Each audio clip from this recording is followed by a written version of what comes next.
2 দিনের জন্য বাবার বাড়ি গিয়েছি আর মায়ের হাতের মাটির চুলার রান্না খাবো না, তাও হাঁস। সেটা কি কখনো হয়?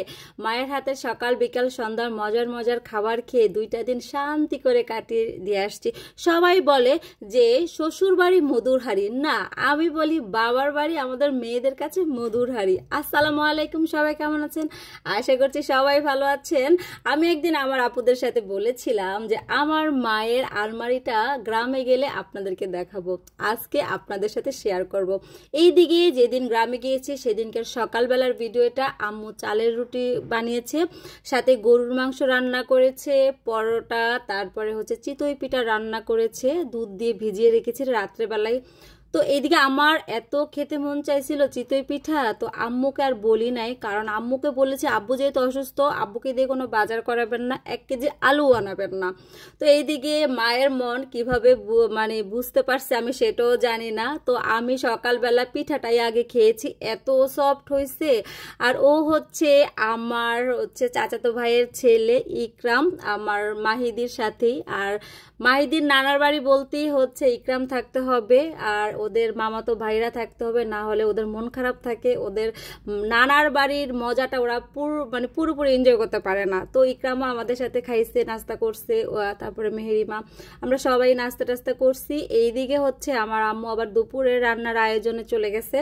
তো বললাম না, এবার আম্মু বলে দিছে যে তোমরা আসছো অল্প দিনের জন্য, তোমরা কোথাও যাবে না, কারো বাড়িতে একবেলা ভাতও খাবা না, আমি যা রান্না করবো সবাই শুধু ঘুমাইবা আর টাইম মতো ওইটা খাইবা। আসলে এবার সেটাই হয়েছে, কোথাও যাই নাই, টাইম মতো ওইটা শুধু খাইছি আর মাঝে মাঝে একটু ভিডিও করছি। আচ্ছা, আপনারা যারা গ্রামে বড় হয়েছেন তারা বলেন তো, মাটির চুলা এই যে প্রথম যে চুলাটা ধরানো সেটা পারেন কি না বলেন তো? আমি কিন্তু পারি না, মানে আমার আম্মু ধরায় দিলে তারপরে রান্না করতে পারি। আর এইদিকে হচ্ছে শাক দিয়ে চিংড়ি রান্না করা হয়েছে, সেটার আর ভিডিও করা হয় না। তো আসলে যে বললাম না, আমি ফাঁকে ফাঁকে আসছি, একটু দেখছি আবার একটু ভিডিও করছি, এইরকম আর কি। আর এবার গ্রামে গিয়ে না অনেক ভালোই লাগছে, ওয়েদারটা একদম অনেক কনকনে ঠান্ডা না, সেটাও ছিল না, ঠান্ডা ছিল তো, বাট ভালোই লাগছে। তো এইদিকে হচ্ছে আমার আম্মু মাটির চুলায় রান্না করতেছে। আমরা গেলেই এই চুলার রান্না করা হয়, তারা যেহেতু 2 জন মানুষ, তারা গ্যাসই রান্না করে। তো আমরা যখন যাবো শুনে তখন এই চুলাটাকে আবার ঠিকঠাক করে টোরে নেয়, কারণ ঢাকা থেকে যেহেতু যাই, অবশ্যই গ্রামের একটা ফিল বা মজার একটা শান্তির খাবার হচ্ছে চুলায় রান্না করা। তো সেটা আম্মু করে খাওয়ায়। আর এইদিকে হচ্ছে হাঁসের সাথে একটু আলু দিয়েছে। আসলে দুপুরের রান্না বান্না কিন্তু আরও ছিল, আমি তো জাস্ট একটাই ভিডিও করছি, যতটুকু পারছি অতটুকুই। আর দুপুরে কি খেয়েছি সেগুলো সাজায়ও ভিডিও করি নাই। আসলে নিজের বাসা হলে করা হয়, আর গ্রামে তো এত সাজানো গোছানো থাকে না, স্বাভাবিক। আমরা যখন ভিডিও করি না, আমরা নিজেরও কিন্তু এত গুছিয়ে রাখি না, যখন ভিডিও করি দেখার সৌন্দর্যের জন্য কিন্তু একটু সাজিয়ে গুছিয়ে আপনাদের সামনে প্রেজেন্ট করি। এই তো হাঁসটা হয়ে গেছে। আর এই যে আমি আপনাদের সাথে বলেছিলাম আমি গ্রামে গেলে আমার মায়ের আলমারিটা আপনাদের সাথে শেয়ার করব। দেখেন কি সুন্দর, তার স্তরে স্তরে স্তরে স্তরে শাড়ি, প্রত্যেকটা শাড়ি আম্মুর এত সুন্দর আর এত কোয়ালিটি ফুল, মানে খুবই সুন্দর। আমার নিজের আলমারিটাও এত সুন্দর করে গোছানো নাই, তারপরেও নিচের দিকে গোছালো, কারণ আমরা গিয়েছি, বেডশিট নামিয়েছে, তারপরে নিচে থাকে আবার কম্বল ছিল, সে কম্বল টম্বল বের করা হয়েছে।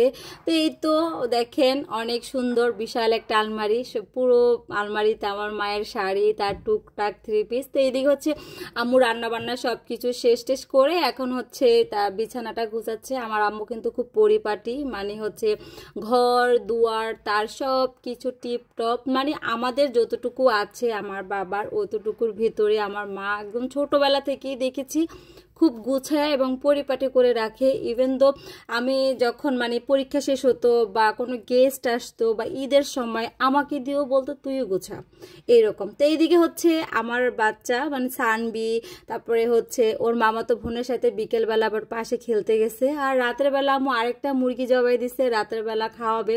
তা আম্মুকে বললাম যেগুলো তো আগেই গুছিয়ে রাখতে পারতেন, এখন কষ্ট হয়। বলতেছে না, ও ফ্রিজে রাখবো, বরফ করে খাওয়াবো, আর এখন টাটকা টাটকা এটার ঝোলটা খাওয়ার স্বাদই আলাদা। তো আর কি করার আছে।